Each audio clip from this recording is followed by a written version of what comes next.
So last night I was laying in bed and pondering things I've learned from spiritual teachers about abundance, and having shared in a recent past about an experience where I recognized that I just need to trust the universe will provide. Um, there's something more to be said there. You have to step, you have to surrender, but you also have to step. I know that seems contradictory.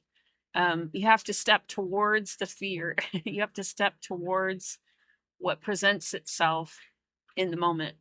Um, so last night, as I was laying there pondering, what could I offer of value, and remembering, that this is what brings about abundance, offering value. Okay, so I asked that question of myself, of the universe, and right after I asked it, my phone gave me a notification for a Substack post. This was late at night, so it was kind of an odd time. And I check out the post, and then the name of the post from the Substack author is "Because You Asked," and I was like, "All right, I'll see where this goes."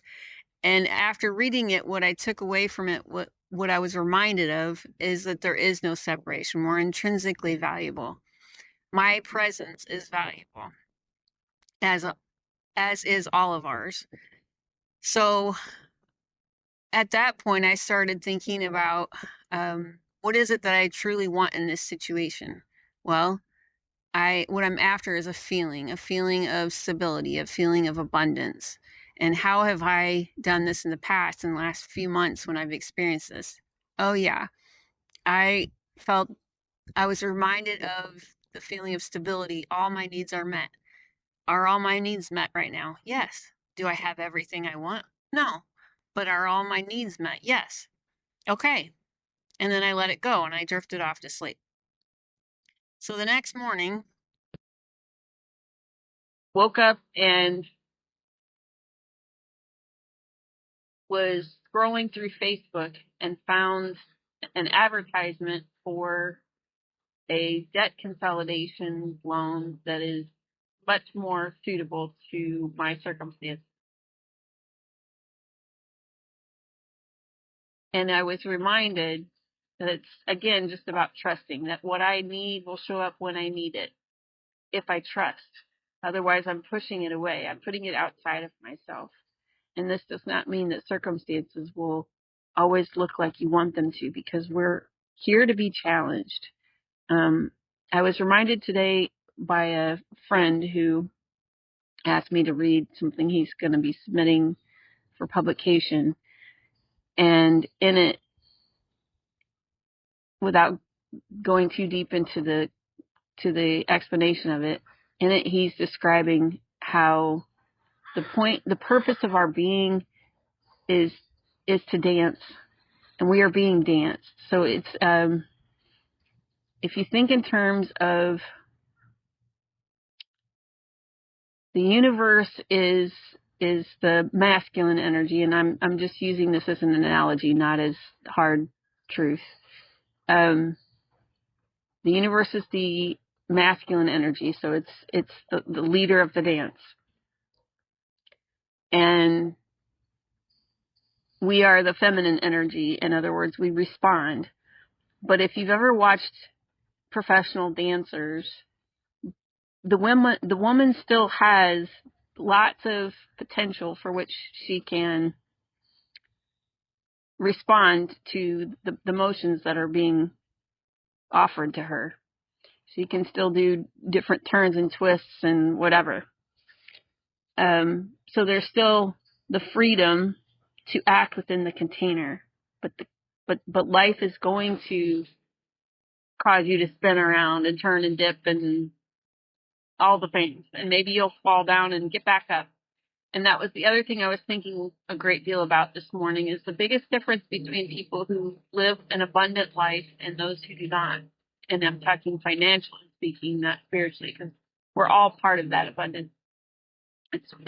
It's who we truly are. It's all things.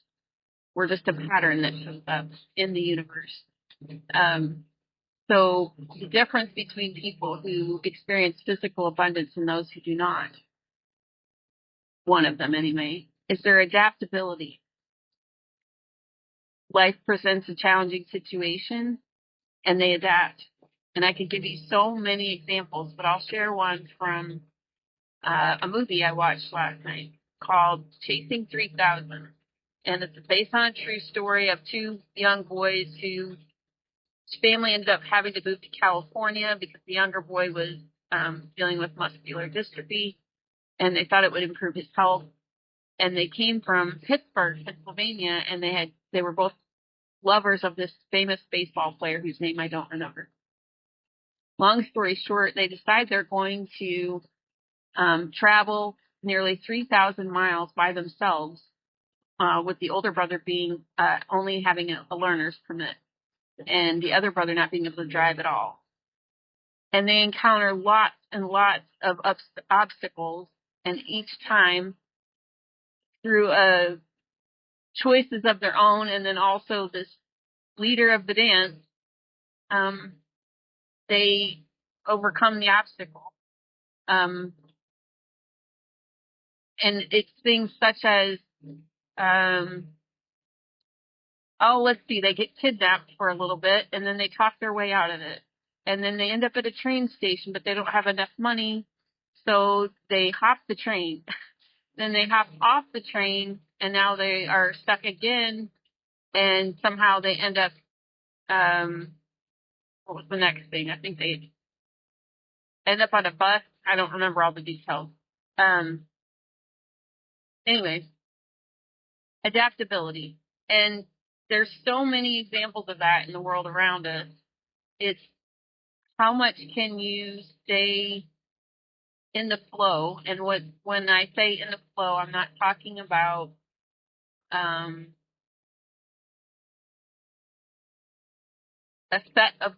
specific emotion, staying calm or peaceful or joyful or whatever, but being true to yourself in that moment,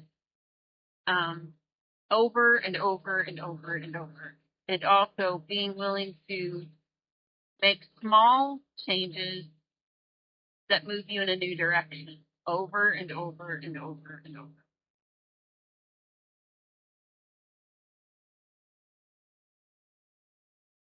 So something as small as me hopping on Facebook after surrendering how this is going to all work out, and then reaching out to this company and filling out a form and setting up an appointment. All of those were just small steps that are moving me in the direction of getting my debt paid off. And is it going to get paid off in one swoop? No. Is it going to get paid off? Barring my death, yeah.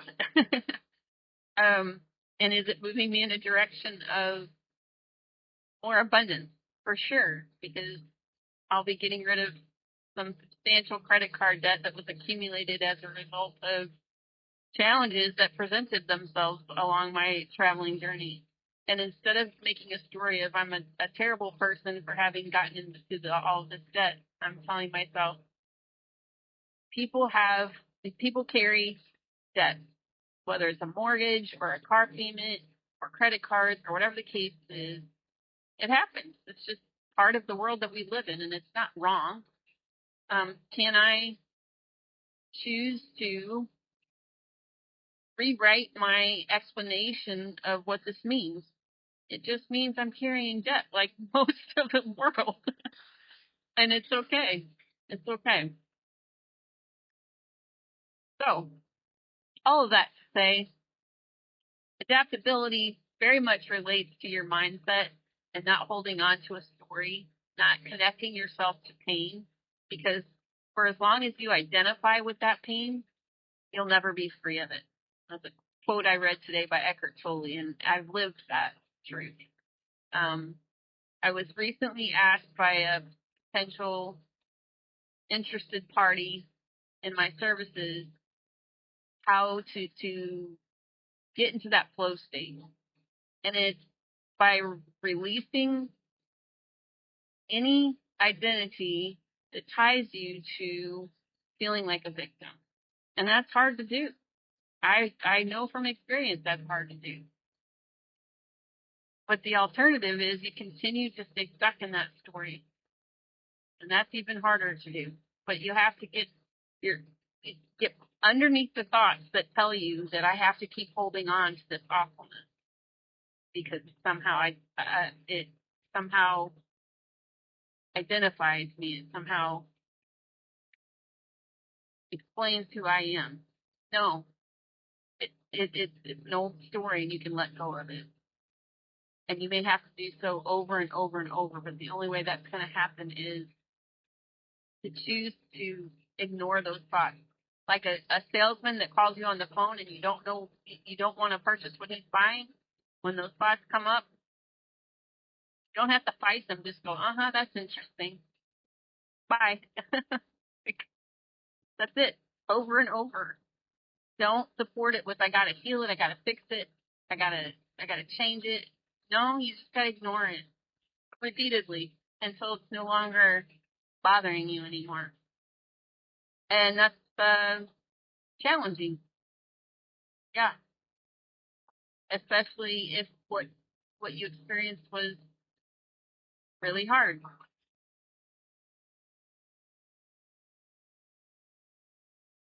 Okay, that's all for now.